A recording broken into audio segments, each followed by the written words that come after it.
ঘুমাও, তোমাকে কেউ ডিস্টার্ব করবে না। কেমন ঘুম? এমন ঘুম যাও কিয়ামত পর্যন্ত আর তোমাকে কেউ ডাকবে না। একটু কষ্ট করতে হবে, কি বলেন?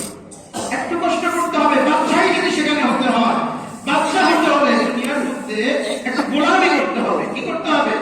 কার গোলামি? কোন মানুষের গোলামি নয়, নেতার গোলামি নয়, আল্লাহর গোলামি।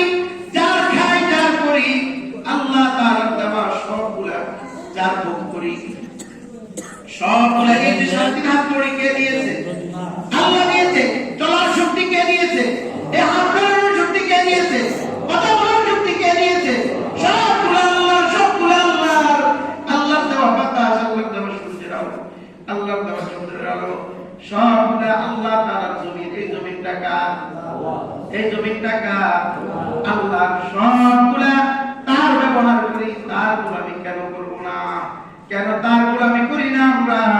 একটা মানুষ তার কোটি কোটি টাকার মালিক, সে আপনাকে বলেছে আমার বাড়িটা একটু তুমি পাহারা দিবা, তোমাকে আমি বেতন দিব, টাকা দিব, পয়সা দিব।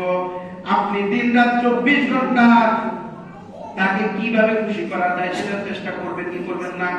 বলেন না, করবো কি করবো না? দেখেন না, এখন করে করবেন।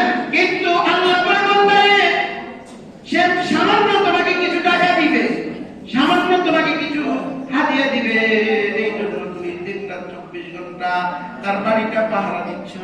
কিন্তু আমি যে তোমাকে হাজার হাজার কোটি কোটি নিয়ামত দিয়েছি, তুমি আমি আল্লাহর গোলামি করতে পারলা না। দৈনিক 5 বার আমি আল্লাহর ডাকে সাড়া দিতে পারলা না। তোমার মতো নিকুক হারাম বার নেই। কি বলে? ঠিক না? কি বলে? ঠিক না? একটু চিন্তা করেন, একটু চিন্তা করেন কি করতেছি, কার গোলামি করতেছি। এখন যদি একটু গোলামি করে চলতে পারি, কয়দিন আর হায়াত পাবো? কারো তো কোনো গ্যারান্টি নাই, আসেনি। আপনি কয়দিন বাঁচবেন আপনি জানেন না, আমি কয়দিন বাঁচবো আমিও জানি না।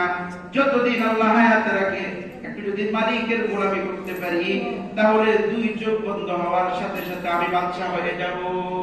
আমি কি হয়ে যাব? তাহলে বাদশা হতে হলে আগে কি করতে হবে? গোলামি করতে হবে। দুনিয়ার মধ্যে গোলামি করতে হবে। আল্লাহ তাআলার গোলামি করতে তো কোনো লজ্জা নাই, কোনো শরম নাই। কি বলে? ঠিক না? একজন কোটিপতি যদি সে বিদেশ থেকে আসছে, এখন কিছু লোক তার পিছনে পিছনে হাঁটে, আরেক ব্যক্তি দেখে বলে যে হ্যাঁ তুই তার পিছনে পিছনে হাঁটতেছিস কেন? আমরা তো বুঝছি। কি বলে? তিরস্কার করবে কি করবে না? কিন্তু আপনি যদি আল্লাহর গোলামি করেন, আল্লাহর পিছনে পিছনে হাঁটেন, আল্লাহ তাআলাকে সিজদা দেন, তাহলে কেউ তো আপনাকে বলবে না আমরা তো বুঝছি তুমি কেন এটা করতেছো। কেউ তিরস্কার করবে?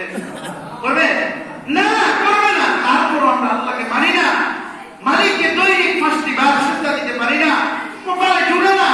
সাপ্তাহিক জুমার দিন সবার পরে আমি মসজিদে আসি, আবার সবার আগে মসজিদ থেকে বের হয়ে যাই। এখানে কেন আসি? সাপ্তাহিক জুমার দিন মসজিদে আসি। অনেক মানুষ আসে মসজিদে, আয়েশা আসে সওয়াবের জন্য, আবার গুনাহ নিয়ে বের হয়ে চলে যায়। কি বলেন? ঠিক না? আপনাদেরকে আমি বলি, আফসোস লাগে, প্রত্যেক সপ্তাহে আমি দেখি যখন মুনাজাতটা শেষ হয়ে যায়, সবাই কি করে? সবাই চলে যায়। মুনাজাতটা শেষ, সবাই বের হয়ে চলে যায়।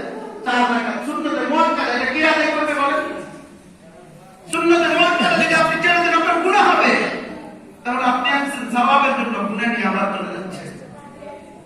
আল্লাহ তাআলা আমাদের সবাইকে বুঝার এবং আমল করার তৌফিক দান করুন। আমিন। ইনশাআল্লাহ জান্নাতের বর্ণনা আগামী সপ্তাহে ইনশাআল্লাহ বলা হবে। আল্লাহ তাআলা যে কথাগুলো বলছি প্রথমে আমাকে, তারপর আপনাদের সবাই